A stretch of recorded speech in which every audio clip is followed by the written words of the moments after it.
जो नहीं हो सके पूर्ण काम, मैं उनको करता हूँ प्रणाम। कुछ कुंठित और कुछ लक्ष्य भ्रष्ट, जिनके अभिमंत्रित तीर हुए, रण की समाप्ति के पहले ही जो वीर रिक्त तूरीण हुए। जो छोटी सी नैया लेकर उतरे, करने थे उदधि पार, मन ही मन में ही रही, स्वयं हो गए उसी में निराकार। जो उच्च शिखर की ओर बढ़े, रह रहे नव उत्साह भरे, पर कुछ ने ले ली हीम समाधि, कुछ असफल ही नीचे उतरे। कृत्य नहीं जो हो पाए, प्रतिउत फांसी पर गए झूल। कुछ ही दिन बीते हैं फिर भी ये दुनिया जिनको गई भूल, उनको प्रणाम, उनको प्रणाम। अयोध्या रेडियो 90.8 FM पर आप सुन रहे हैं आरजे सुजाता को। 1857 अवध का मुक्ति संग्राम से प्रेरणा प्रदायक अवध। क्या सन 1857 का भारतीय स्वतंत्रता संग्राम केवल कुछ सैनिक छावनियों का गदर था? क्या कंपनी राज्य ने जिन राजाओं और नवाबों को अपदस्थ कर दिया था, उनके द्वारा अवसर से लाभ उठाने के कुचक्र के फलस्वरूप ही प्रबल जन क्रांति की वो आंधी आ गई थी, जिसने अंग्रेजी राज्य की चूलें हिला दी थी और जिसकी गौरव गाथा सुदूर देहातों में मुखरित होने वाले लोकगीतों में आज तक सुरक्षित हैं? क्या पग पग पर कुशलतम अंग्रेज सेनापतियों को तिल तिल भूमि पहाड़ बना देने वाले लोग असंख्य जनता का नेतृत्व करने वाले जननायक नहीं थे, बल्कि लुटेरे या गुंडे थे? आज से 100 साल पहले अनगिनत लोगों का प्राणोत्सर्ग किसी सुनिश्चित योजना के अधीन था, या केवल आकस्मिक संयोगवश हुआ आवेशपूर्ण विस्फोट? संक्षेप में वो जन क्रांति थी या नहीं, ये एक बड़ा प्रश्न चिन्ह है। सच पूछा जाए तो ये प्रश्न चिन्ह सामान्य जनता के लिए ना एक शताब्दी पूर्व वास्तविक थे, ना आज है। पर अंग्रेज शासनकाल के वर्षों में राष्ट्र की गौरवान्वित आत्मा को कुंठित करने का प्रयास इतिहास को विकृत करके किया गया है। कुछ स्वार्थी इतिहासकारों द्वारा फैलाए गए भ्रम के माया जाल में कुछ पढ़े लिखे भारतीय आज भी फंसे हुए हैं। पर यदि तत्कालीन अवध के ही घटनाक्रम पर ध्यान दे लिया जाए तो ये भ्रम तुरंत दूर हो जाएगा। पूरे अवध के कोने कोने में क्रांति की ज्वाला एक साथ उभरी और अंग्रेज सत्ता एक सप्ताह के भीतर तिरोहित हो गई।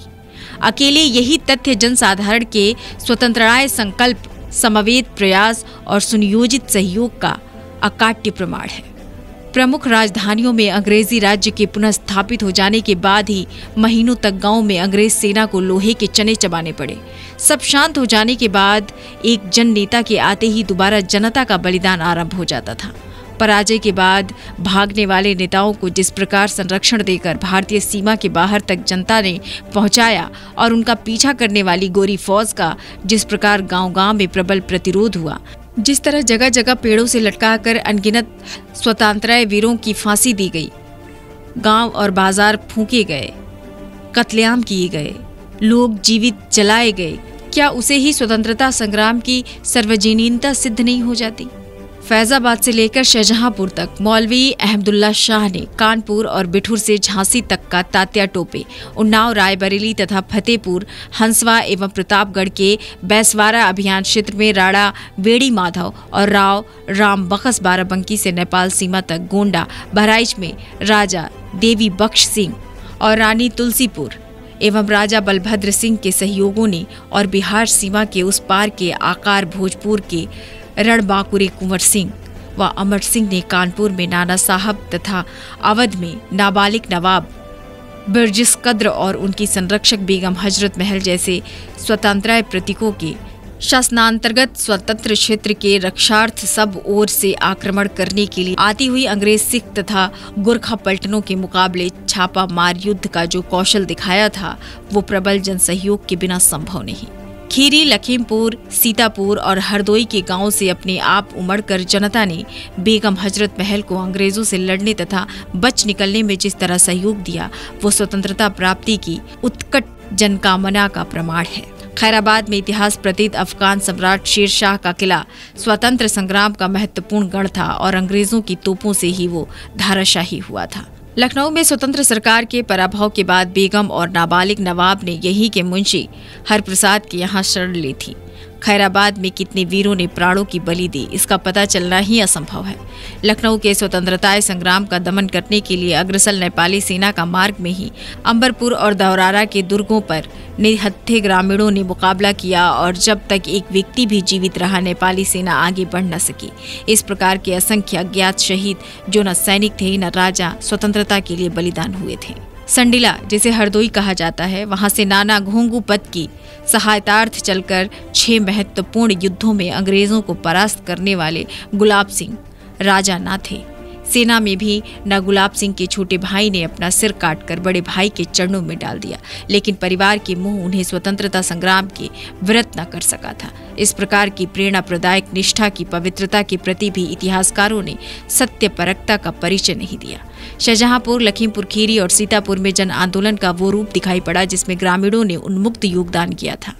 स्वतंत्रता संग्राम के अनेक वीरों को लखीमपुर के अंग्रेजों के क्रूर हाथों से प्रताड़ित एवं अपमानित होने से बचाया जाता था। वे वही नेपाल सीमा के जंगलों में अंतिम समय तक रहे। उनके डीह आज भी पूजे जाते हैं। औरंगाबाद के पश्चिम गोमती तट पर अंग्रेजों का कब्रिस्तान ही वहां के स्वतंत्रता संग्राम का एकमात्र स्मारक है। लखनऊ के बाद उत्तरी अवध में स्वतंत्रता संग्राम का सबसे महत्वपूर्ण गढ़ मितौली खीरी हो गया था, जिसका नेतृत्व राजा लोने सिंह ने किया था। चुन्नीलाल सक्सेना, मिट्ठूलाल श्रीवास्तव, मुंशी जहीरुल हसन और सरदार खन्ना सिंह ने शाहजहांपुर तथा सीतापुर से आने वाले अंग्रेज सैनिकों को निरस्त्र तथा गिरफ्तार करके बेगम की सरकार को सौंपा था।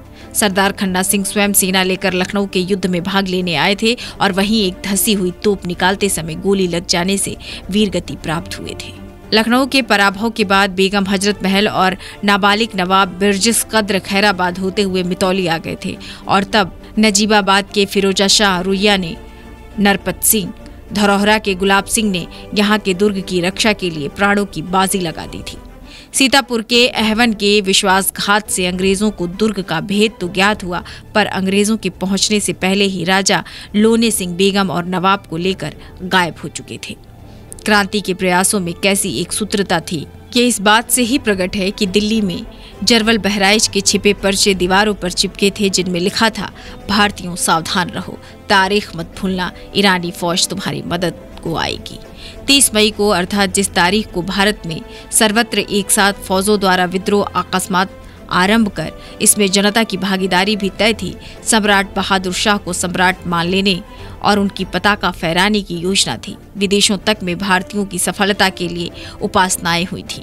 ये पूर्व नियोजित आंदोलन में ही संभव था। वस्तुतः क्रांति का संदेश बहुत पहले से कोने कोने में गूंज उठा था और क्रांति के प्रमुख सेनानी नाना साहब तात्या टोपे, अजीमुल्लाह खां, मौलवी अहमदुल्ला शाह, कुंवर सिंह आदि कई बार आपस में मंत्रणा कर चुके थे। जौनपुर में दिल्ली नरेश फिरोज शाह निर्मित शाही किला था, जिसके भग्नावशेष आज भी सन 57 के स्वतंत्रता संग्राम के स्मारक हैं। चारों ओर की दीवारें तोपों की गोलीबारी से ध्वस्त हैं, लेकिन फाटक पर जड़े रंगीन पत्थर उस वैभव की याद दिलाते हैं जिसे विजयी अंग्रेज सेना ने नष्ट कर दिया था।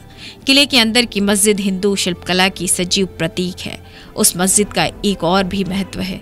स्वतंत्रता युद्ध आरंभ होने के पूर्व बिहार के कुंवर सिंह तीर्थटन के बहाने मंत्रणा करते हुए झांसी, बिठूर, लखनऊ आदि घूमे थे।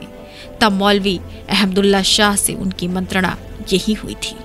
इसी मंत्रणा के फलस्वरूप अवध के दमनार्थ सिलमैन के नेतृत्व में आजमगढ़ होकर जा रही गुरखा सेना को अवध के आग्रह पर रोकने के लिए 25 मील दूर अतरौलिया पर कुंवर सिंह ने सेना जमा की। कर्नल डेम्स को परास्त करके 21 वर्षीय कुंवर सिंह ने आजमगढ़ को स्वतंत्र करा लिया और अंग्रेज सेना किले में कैद हो गई। कुंवर सिंह ने यहीं से बनारस की ओर हमला किया और अवध की स्वतंत्रता सेनाओं से संपर्क स्थापित किया। मारकर छावनी छोड़कर भाग गया। लागर्ड और डगलस की अंग्रेज सेनाओं को सणसीनुमा व्यूह में फंसाकर परेशान करने वाले छापामार युद्ध के इस विशेषज्ञ ने अपने अनुज अमर सिंह के साथ बलिया में ही शिवपुर नामक स्थान पर गंगा पार करके अपने इलाके जगदीशपुर को स्वतंत्र कराया था। आगे भी हम 1857 अवध का मुक्ति संग्राम जारी रखेंगे, लेकिन आज के लिए इतना ही।